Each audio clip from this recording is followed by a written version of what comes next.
Вот так вот надо снимать было изначально. Да? Ну, короче, опять снимаем видео, потому что нету ни одного толкового мануала в интернете по двигателю 1КР. У нас тут Toyota Vitz. Вот.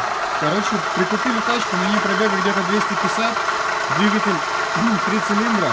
Все стучало, все билось. Двигатель самовозбуждался. Вот. То есть обороты плавали. Почистили дроссель, залили присадку. Присадка дала, что двигатель перестал самовозбуждаться. Дроссель убрал малейшее возбуждение двигателя. Серега, включи фары. То есть включаем фары, обороты не подскакивают. То есть нету никакой вибрации. Подними стеклоподъемник. Ну, как вы можете видеть, на данный момент слышим стук. Стук этот из-за того, что вот она родная помпа.